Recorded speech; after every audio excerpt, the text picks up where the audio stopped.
بسم اللہ الرحمن الرحیم۔ حضرت سہیل بن سعد رضی اللہ تعالی عنہ کی مکمل اور تفصیلی کہانی۔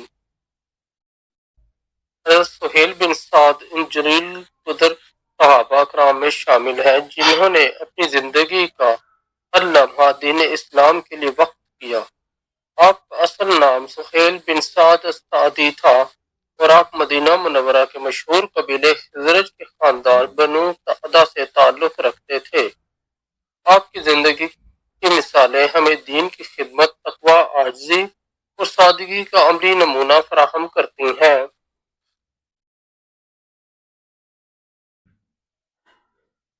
ابتدائی زندگی اور اسلام کی روشنی۔ حضرت سہیل بن سعد کی ولادت مدینہ منورہ میں ہوئی۔ آپ کا ماحول ابتدائی دور میں قبیلوی روایات اور رسموں کی عام رسم و رواج کے مطابق تھا، لیکن جب مدینہ میں اسلام کا نور پھیلا تو آپ نے اپنی کم عمری میں ہی دین حق کی حقانیت کو پہچان لیا۔ نبی کریم صلی اللہ علیہ وآلہ وسلم کی مدینہ تشریف آوری کے بعد حضرت سہیل بن سعد اسلام کے قریب آ گئے اور اسلام قبول کر لیا۔ آپ کو رسول اللہ صلی اللہ علیہ وآلہ وسلم کے اخلاق، تعلیمات اور دین کی سچائی نے بے حد متاثر کیا۔ اسلام قبول کرنے کے بعد آپ ہمیشہ دین کے لیے وقف رہے اور رسول اللہ صلی اللہ علیہ وآلہ وسلم کے ہر حکم کی تعمیل کو اپنی زندگی کا مقصد بنا لیا۔ نبی کریم صلی اللہ علیہ وآلہ وسلم کی صحبت۔ حضرت سہیل بن سعد کو نبی کریم صلی اللہ علیہ وآلہ وسلم کی صحبت کا شرف حاصل ہوا۔ آپ اکثر نبی کریم صلی اللہ علیہ وآلہ وسلم کے قریب رہتے اور آپ کو دین کی تعلیمات کو سمجھنے اور انہیں یاد رکھنے کا بہت شوق تھا۔ آپ نے رسول اللہ صلی اللہ علیہ وآلہ وسلم سے بہت سی احادیث روایت کی۔ حضرت سہیل بن سعد نبی کریم صلی اللہ علیہ وآلہ وسلم کے ان صحابہ کرام میں شامل تھے جو نبی کریم صلی اللہ علیہ وآلہ وسلم کی زندگی میں بھی اور آپ صلی اللہ علیہ وآلہ وسلم کے وصال کے بعد بھی دین کی حفاظت اور اشاعت کے لیے سرگرم رہے۔ غزوات میں بہادری۔ حضرت سہیل بن سعد نے نبی کریم صلی اللہ علیہ وآلہ وسلم کے ساتھ کئی غزوات میں شرکت کی۔ ان میں غزوہ احد، غزوہ خندق اور دیگر اہم معرکے شامل ہیں۔ آپ ایک بہادر سپاہی تھے اور میدان جنگ میں دشمن کے خلاف بڑی جرأت و ہمت کا مظاہرہ کرتے۔ غزوہ احد میں کردار۔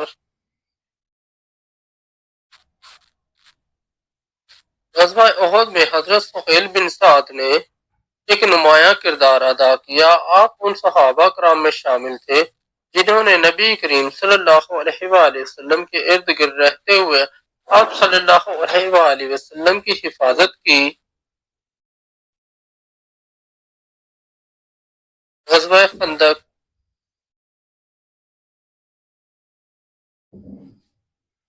غزوہ خندق میں حضرت سہیل بن سعد نے مسلمانوں کے ساتھ مل کر خندق کھودنے میں بھرپور حصہ لیا۔ اس جنگ میں بھی آپ نے اپنی بہادری اور قربانی کی مثال قائم کی۔ رسول اللہ صلی اللہ علیہ وآلہ وسلم کی بشارتیں۔ حضرت سہیل بن سعد کو نبی کریم صلی اللہ علیہ وآلہ وسلم کی جانب سے کئی بشارتیں ملیں۔ آپ کو دنیاوی مال و دولت کی کوئی خواہش نہ تھی اور آپ نے ہمیشہ آخرت کی کامیابی کو ترجیح دی۔ نبی کریم نے ان کے زہد اور تقوی کو سراہا اور ان کے لیے جنت کی خوشخبری دی۔ احادیث کی روایت۔ حضرت سہیل بن سعد نے دین اسلام کی تعلیمات کو پھیلانے میں بھی اہم کردار ادا کیا۔ آپ سے تقریباً 188 احادیث مروی ہیں۔ ان احادیث میں سے کئی ہمیں نبی کریم صلی اللہ علیہ وآلہ وسلم کی زندگی، اخلاق اور اسلامی تعلیمات کے بارے میں معلومات فراہم کرتی ہیں۔ زندگی کا طرز عمل حضرت سہیل بن سعد نہایت سادہ زندگی گزارنے والے انسان تھے۔ آپ نے کبھی دنیاوی مال و دولت کے پیچھے اپنی زندگی نہیں گزاری، بلکہ ہمیشہ آخرت کی تیاری کو ترجیح دی۔ آپ کا زیادہ وقت عبادت، دعا اور دین کی خدمت میں گزرتا تھا۔ سادگی کی ایک مثال،